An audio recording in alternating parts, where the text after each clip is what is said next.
Assalomu alaykum aziz kitobxonlar. Men hozir sizlarga shoh va shoir Zaxiriddin Muhammad Bobur ijodi haqida ma'lumot bermoqchiman. Zaxiriddin Muhammad Bobur 1483-yilning 14-fevralida Andijonda tug'ildi. Otasi Temurizoda Umarshayx Farg'ona viloyati hukmdori edi. Onasi Qutlug' Nigor xonim Toshkent hokimi Yunusxonning qizi edi. Bo'lajak shoir 12 yoshida ekan, otasi bevaqt vafot etib, Farg'ona hokimligi uning zimmasiga tushadi. 15 yoshida Bobomiros Samarqandni zabt etadi. 16 yoshida bu azim shaharni tashlab chiqishga majbur bo'ladi. Keyin ham 2 marotaba bu shaharni egallashga muvaffaq bo'ldi, lekin saqlab qolish nasib etmadi. Samarqandni ham, Andijonni ham qo'ldan berib, tog' toshlardan 5-10 yigit bilan goh otliq, goh yayov yurgan paytlar ham bo'ldi. Nihoyat 1503-yilda Jayhun Amonni kechib Xorasonga o'tdi. Kobul va G'aznani qo'lga kiritdi.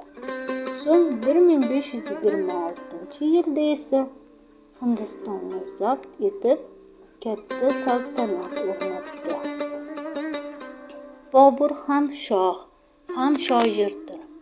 Bobur arab tilida she'r degani. Chindan ham u bu nomga munosib shaxsiyat edi.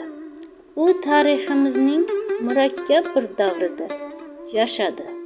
Qudratli Temuriylar saltanati yemirilib, o'rniga Shayboniylar kelayotgan davr edi. Yurt jang va jadallar ichida qolgandi.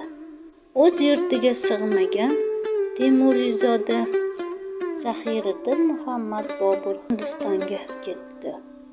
U yerda buyuk saltanat o'rnatdi. O'z jasorati va adolati bilan olis Hind xalqi qalbidan joy oldi. Uning mehrini qozondi. Boburning avlodlari Hind diyorida 300 yildan ortiqroq hukmdorlik qildilar. Bobur didi, zavqi baland shoir edi. U go'zal g'azallar yozdi. Ruboiyning tengsiz namunalarini yaratdi. Ko'rgan kechirgan voqealarni haqida Boburnoma asarini yozib qoldirdi. U 1530-yilning 26-dekabrida Agrada vafot etdi. Keyinroq uning hoki vasiyatiga muvofiq Kobulga ko'chirildi.